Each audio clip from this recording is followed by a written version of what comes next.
Forgeries, fakes and fraud in art. Fart, fart, fart. It's been lingering in the back of my mind like a bad smell. And whilst procrastinating for this talk and being a good art historian, I couldn't help myself but do a little bit of research on the history of flatulence in art. So just bear with me one moment. This is the first time a fart appears in a painting. It's around the year 1200. It's an English... This is a bonnekin, first described by Pliny the Elder about 2,000 years ago as a rather benevolent beast with useless retro-facing horns.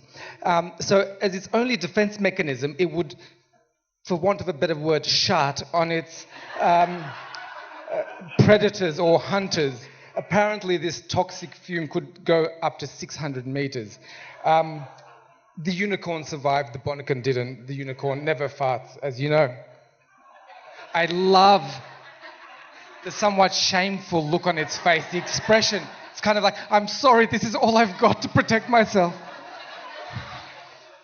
It didn't only stay in Europe. The Japanese, in the Edo period, around the year 1600, were having fart wars. This is a long scroll. Cats. I don't know what that cat did deserve that. And a bit like that universe, showing 3 times the same people collecting their farts in sacks and then using it like a...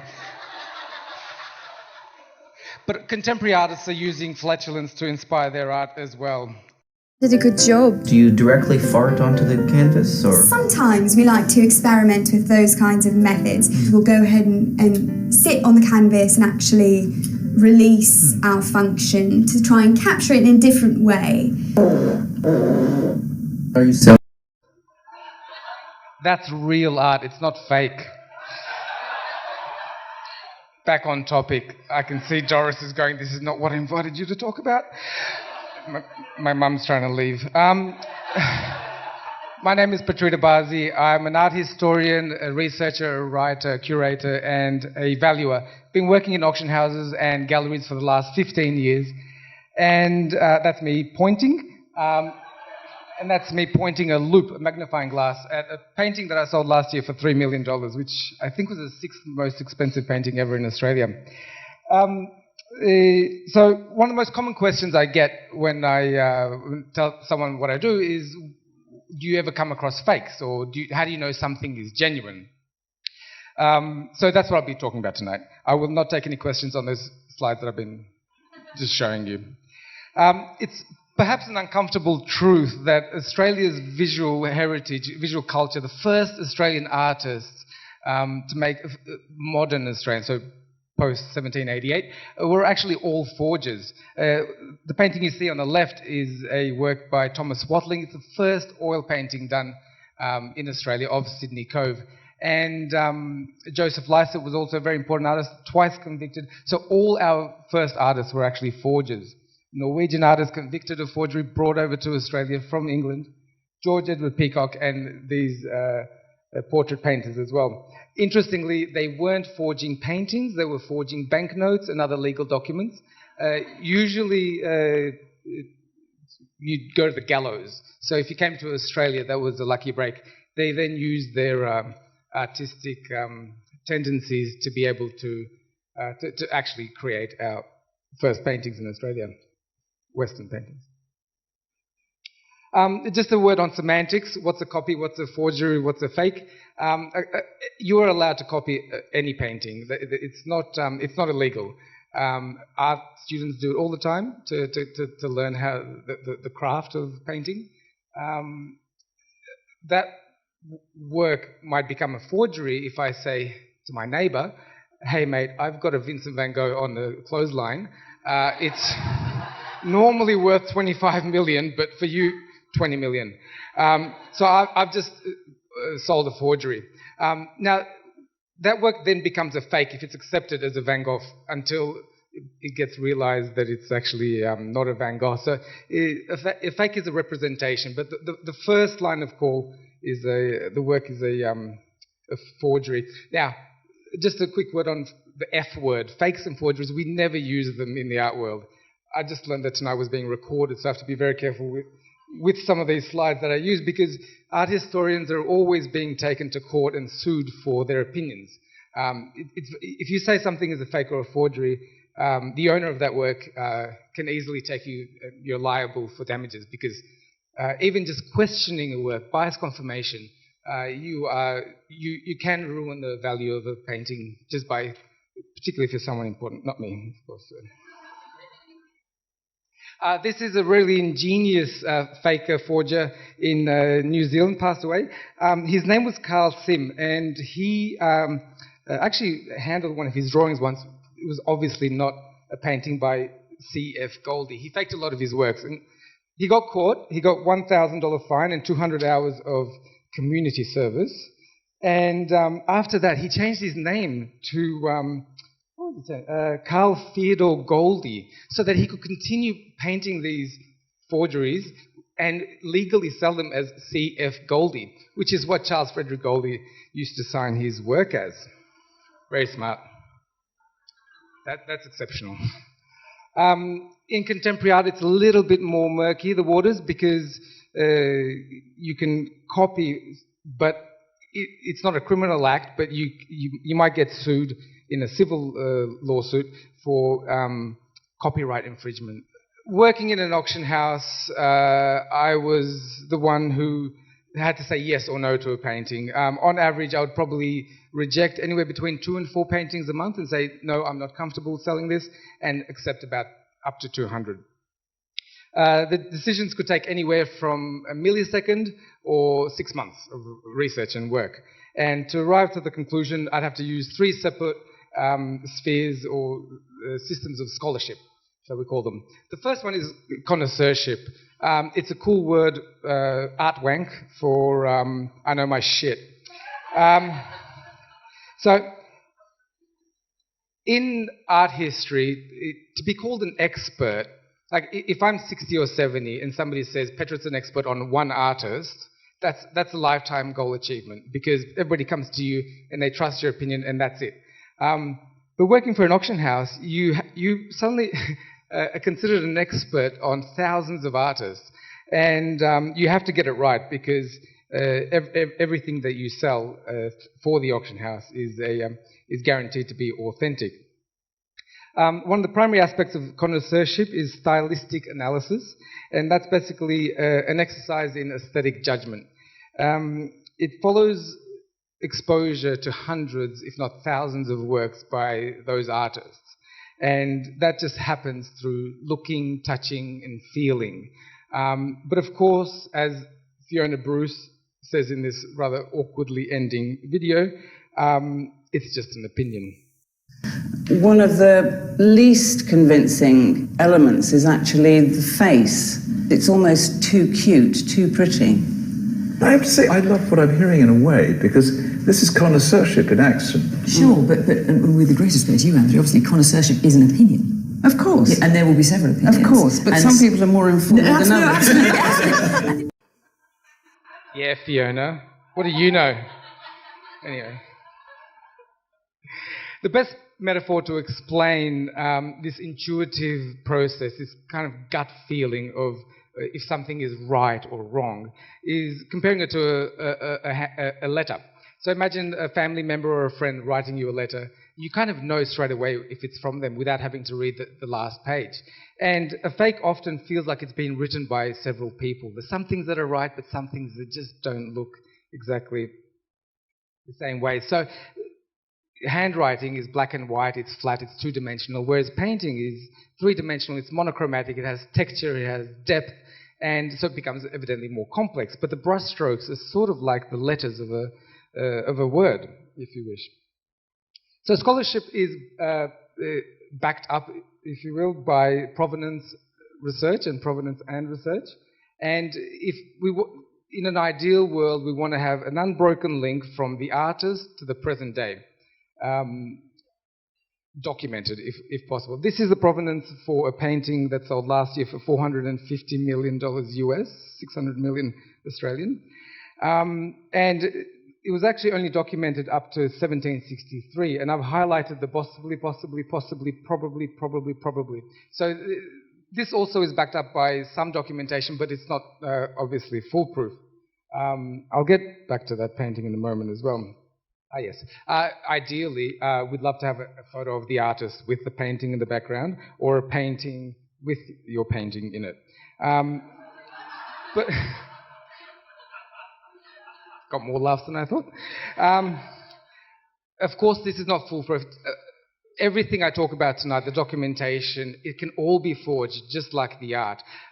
This is a painting depicting Helen Beltraki. She's posing as her grandmother.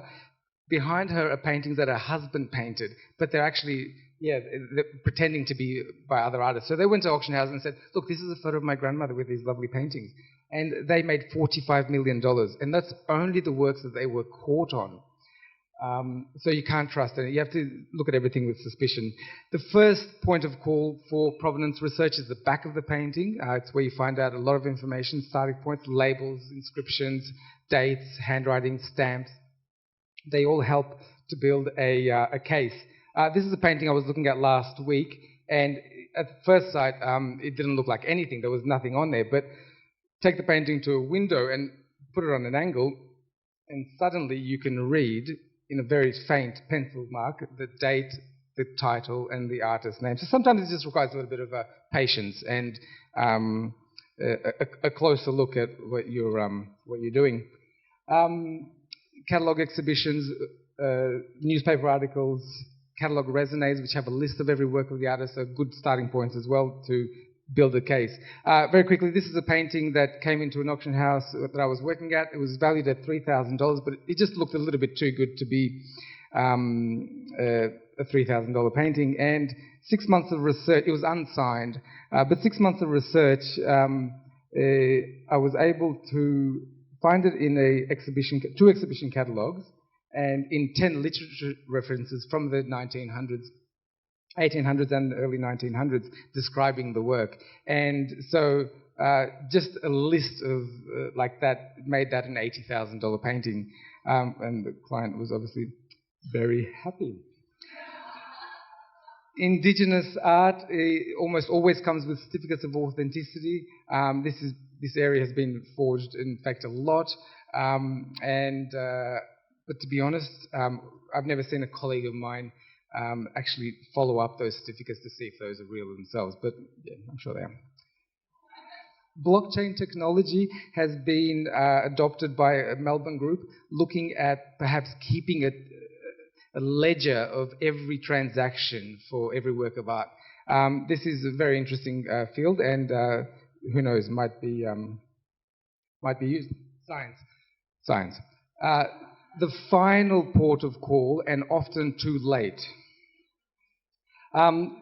This is a loop, something I carry with me all the time, and will show me straight away or confirm that a painting is a print. You'd be surprised at how many paintings have gone to auction and been miscatalogued as oils.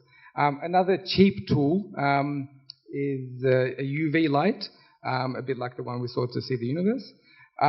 You can see overpainting, restorations, and fake signatures. They cost about $10, and they are accessible from Bunnings, if you're interested. This is that painting that sold for $450 million. Now, had you taken your UV light to have a look at it, and you could have, you would have seen that it was extensively damaged and restored. I'm not sure if the owner of the painting has actually seen this.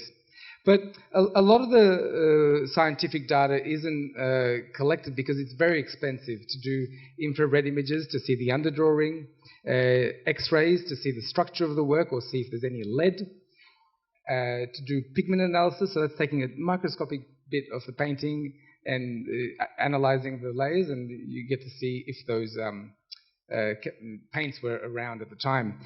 This painting was purported to be by Kapendonk, and this was sold by that couple that I was telling you. It was purportedly sold for painted in 1914, but they found titanium white, which was actually invented in 1916. So they got caught out, and who knows how many more works they've actually forged, that couple. Looking at the weaving on the canvases, dendrochronology, measuring the spaces between the growth rings of the wood. on which paintings might be painted on if they're on panel, all help to date a work. Now, this is the bit where I get in trouble. This is the legal bit. So basically, to make a copy is not illegal, but the deception to gain a financial advantage is. It's fraud.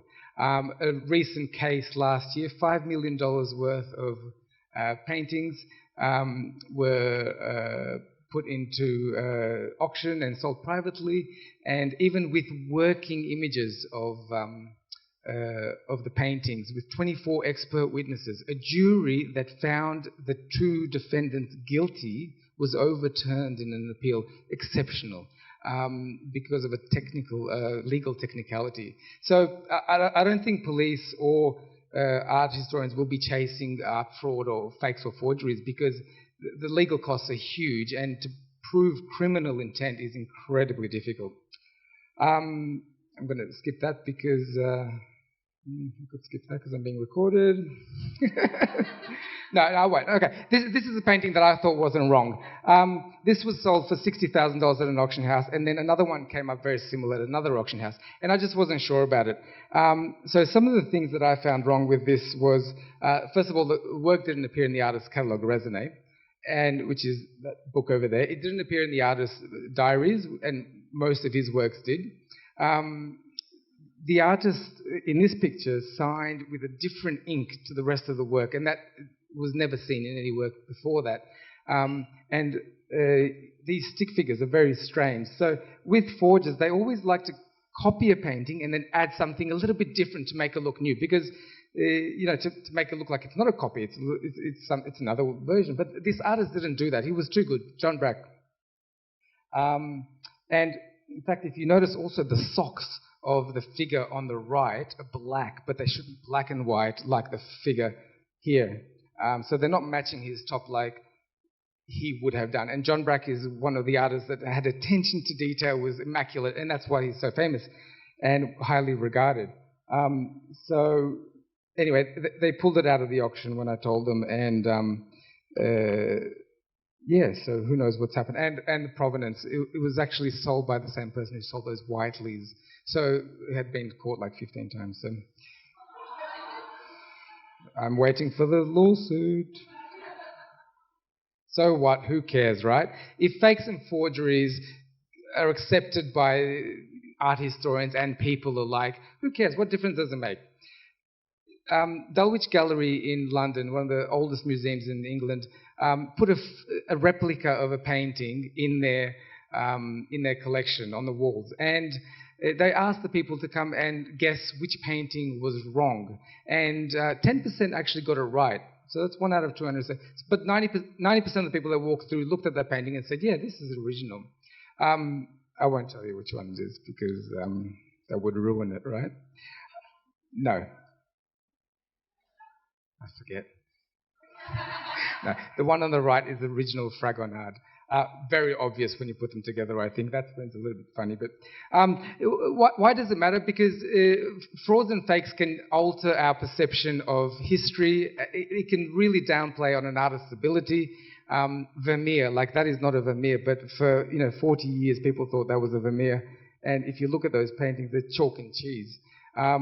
But the artist who faked them was being charged for having sold paintings to the Nazis, Vermeers, national treasures. He said, no, they're not Vermeers, I painted them. And they didn't believe him, so he had to actually paint a Vermeer from beginning to end in court to show that he was the forger, and they were all fakes. And they were terrible fakes as well.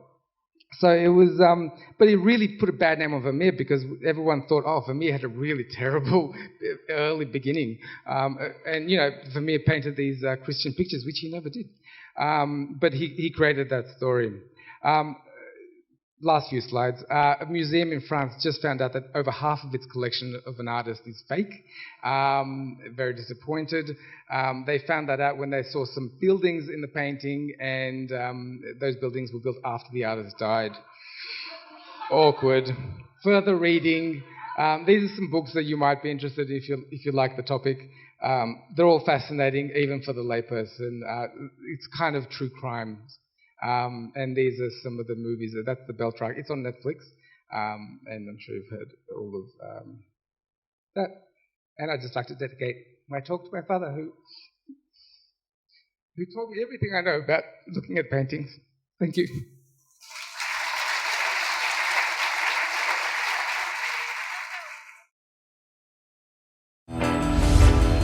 Go to nerdnite.com to find a Nerd Night event near you. And don't forget to subscribe to our channel for our latest presentation.